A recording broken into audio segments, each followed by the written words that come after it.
তুমি কি লজ্জা পাচ্ছ? আরে মেয়েকে ধরো না। এভাবে কতদিন মা? আমি এভাবে পারতেছি না। আমার জাস্ট একটা সত্য কথা বললে কি ক্ষতি হইতো? তোমার বাবা মা শুদ্ধ, তুমি সবাই তো। কি রে মা, একা আসবে কি? জামাই আসলো না যে? কি রে, কি হয়েছে মা?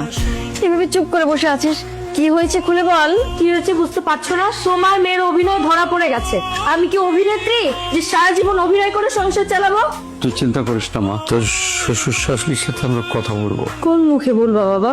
কোন মুখ নিয়ে আপনারা আমার বাসায় এসেছে? প্রতারণা করে মেয়েটাকে বিয়ে দিয়েছে, আমার সুখের সংসারটা তছনছ করে দিয়েছে। আমার শাইলা চশমা পরলে সবকিছু দেখে, একদম স্পষ্ট দেখে। তো সেই কথাটা আগে কেন বলেননি? আপনাদের মতো এমন একটা ফ্যামিলি পাবো তাই তো আমরা ভরসা পেয়েছি। আমাদের মেয়েটা কোনো দোষ করেনি, এই মিথ্যে আশ্রয়ে রাজি ছিল না। আমরা জোর করে ওকে রাজি করেছি। এত শোক পালন করার কি আছে? যা হয়েছে তো ভালোই হয়েছে।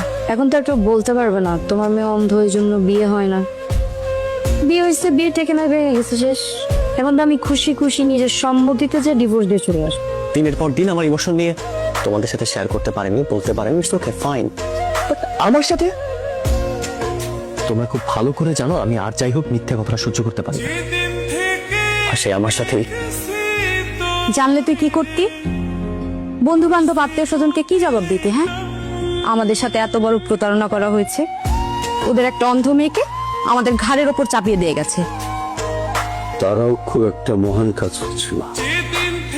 ডিভোর্স দিয়ে মন কাজটা আমি করি। প্রতারণা করে প্রতারক সেজে সংসার করার থেকে সারা জীবন একা থাকা তো অনেক ভালো। আরে আমার ছেলের বউ, আমার একমাত্র ছেলের বউ অন্ধ, এটা আমি মেনে নিতে পারবো না।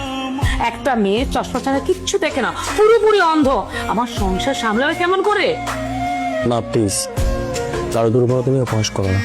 হ্যালো, ফোন ধরতেছো না কেন তুমি?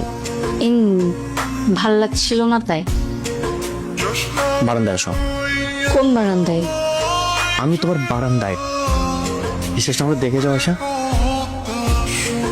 কি ব্যাপার, খুব নিয়েছেন? কিভাবে মই